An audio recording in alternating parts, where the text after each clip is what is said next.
Welcome to the Monday Morning Mixtape, the only mixtape that podcasts that mixtape does. On this week's show, it's a very Green Day centered episode. We're going to have Mark and Jen giving us the history of Green Day, and then we're going to be having a deep dive into Dookie. That didn't sound how I hoped it would.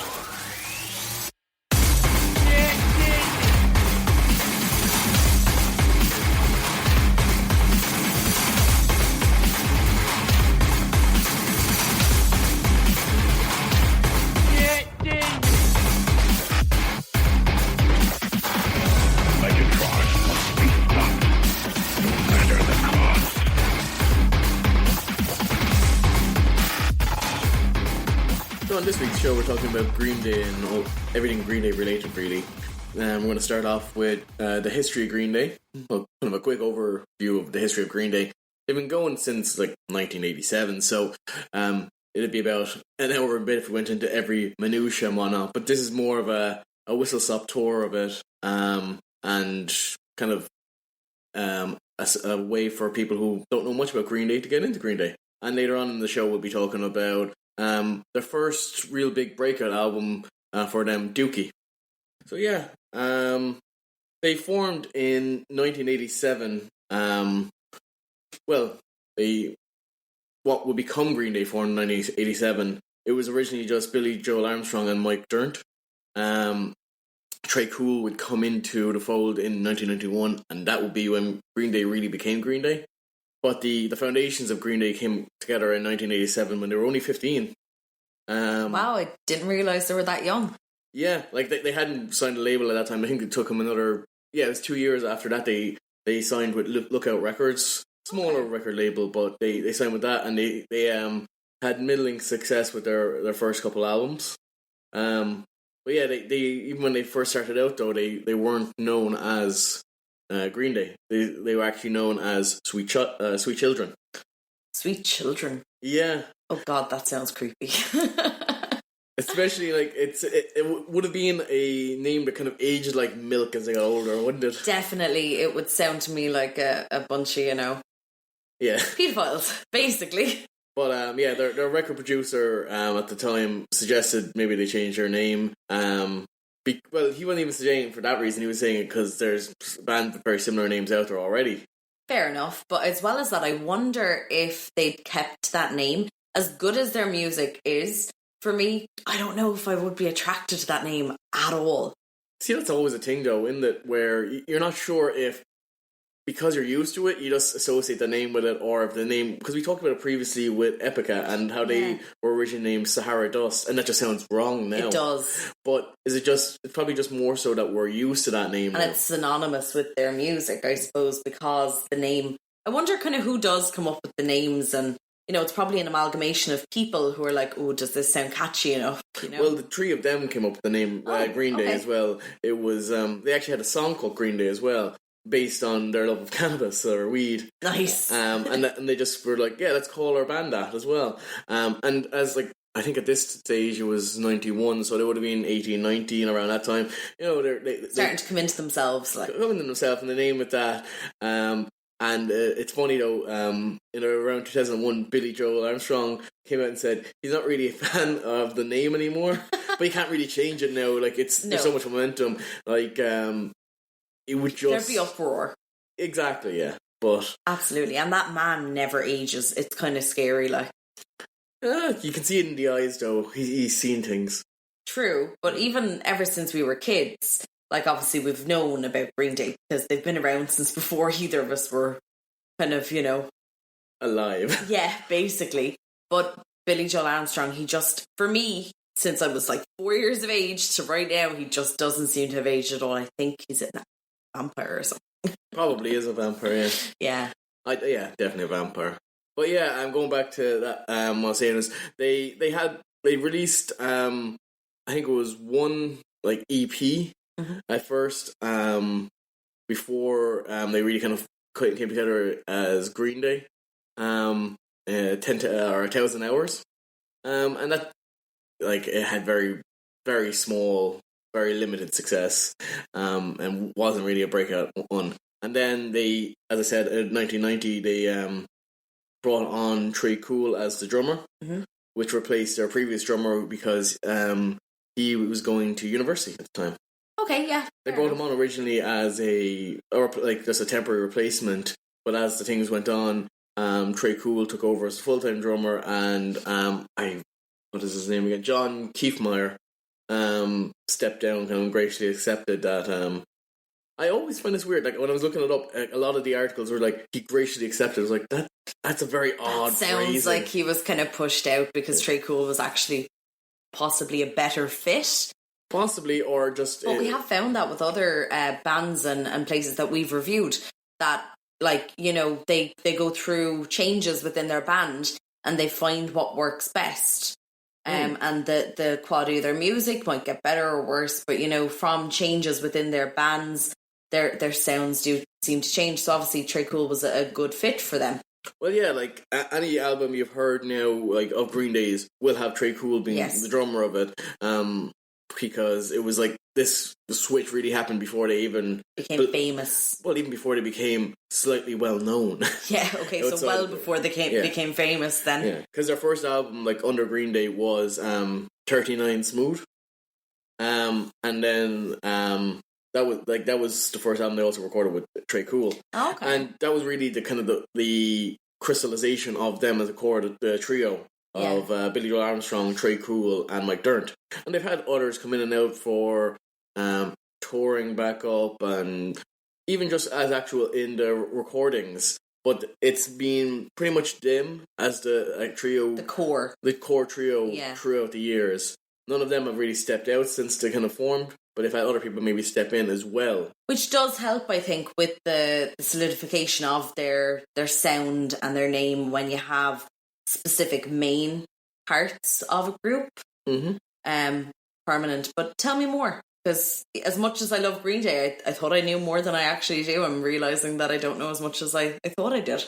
Yeah, well, like we'll go into it more like in the next section about like the classic album, but like kind of my kind of favourite albums when I was growing up would have been like American Idiot would have been the first album I listened to. Same here. Yeah, and then I would have went back and Dookie, I would have found an album that I wouldn't have like went out to look for it or anything. It was just that was like the next one I got, and I was like, I actually at the time thought it was their next album, not a previous album. Yeah. But it was those ones are kind of their standout ones, and we'll get into that more as we go into their history. But yeah, they started out and they released 39 Smooth and Kerplunk.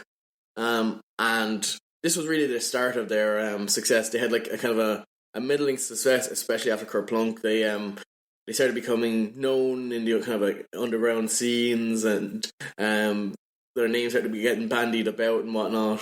They hadn't really achieved any mainstream fame yet. But Kerplunk was actually what they... it started giving them enough of a name that other bigger record producers started looking at them as... Taking notice, yeah. And then one of them came along and signed them over. So they kind of left Lookout Records, which was a smaller one that was having trouble keeping up with them. And also, down the road, they went into... Green Day and them had like litigation battles about not paying out royalties and all that. So... Okay. Like, not at that time, but down the road it seems like it was a good idea that they moved from them. We have actually found that as well, haven't we? With a couple of different reviews that we've done, that some start with a nice small record label, but unfortunately they get so big that the record label can't quite handle their success. They become too big a fish in a smaller pond, kind of. And this was definitely the case for Green Day. So they switched over to a new record label, and what was the label again? Reprise. They switched over to Reprise from Lookout, and then released in 1994 Dookie, which really propelled them into the mainstream and kind of catapulted them into becoming a household name and getting a lot more fame overnight, really, because they went from this middling kind of known in some areas but not known everywhere to this massively known band that was doing massive tours and just getting a huge gigs. Following. Exactly, yeah. Like, it was... Like, their other albums, while having, like, decent worldwide sales and whatnot, didn't really track anywhere on any of the, like, billboards for the world, kind of. But Dookie was the first one where you started seeing like number 2 spots or number 1 spots. Not even just like registering. They smashed it with Dookie. So Dookie kind of just put them on the international stage, if you will. Yeah, pretty much. In a huge way. And it just completely changed it overnight for them, and they became this super well known. It was their success album. Yeah, it was their success album, and everyone started taking note of them then, and they just started doing tons of tours, and it was really they kept going on with that, and they released after Dookie, they released Insomnia, which was a much darker album. Listen to bits of it, not a hell of a lot. As a whole, it's darker. Like there's kind of more uppy parts of it, but like it was met with positive, but kind of not as big a success as the previous one, but still relatively massive success. Running right on the kind of the coattails of the last one. Yeah, and they just went from stride to stride, like because they released them in back-to-back years. Dookie came out in '94, and then Insomniac came out in 95. Oh wow! So they really worked hard and really produced some very good sounds, as far as I'm concerned, in a very short space of time. Oh, exactly. Yeah, like they were really just pumping it out at that time. But because they were pumping it out at that time, they ended up like after releasing Insomniac, they went on another massive tour, and they got a bit burnt out, so they took a bit of a hiatus. For long? No, they actually were back in the studio around 1996, so they could have given themselves a few months, maybe. Well, they were kind of back trialing stuff and all that, and then it took them 2 years to release their next album, Nimrod. Okay. So do you think maybe they realised that doing things back to back and so many tours might have been a bit much and started to slow things down slightly, while still having a good momentum? I mean, I'd say that, but at the same time, then there's some parts where they just go with these massive tours after albums as well. So they seemed to like him. It was just he needed a break after him, and they slowed down the pace a little bit, but they still pump out a massive amount of stuff. So I think they just after that I think they got caught up in the pull from like Dookie to Insomniac of like this. They're probably on a massive kind of like, high from the success, and we're like, let's just keep this momentum going. Exactly, and they were probably burning the candle at both ends for a while. I think they calmed down a bit after that, but they still were pumping out massive amounts of music, well, even to this day. Yeah. But the next kind of albums, while good, kind of met with a bit of diminishing returns.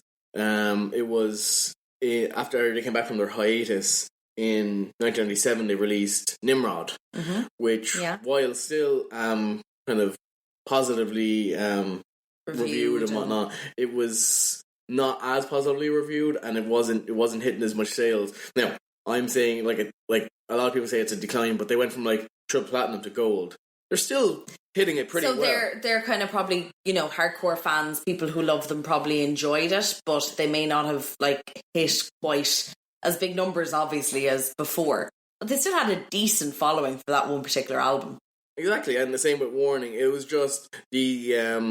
I think a lot of people found that it was starting to become, like...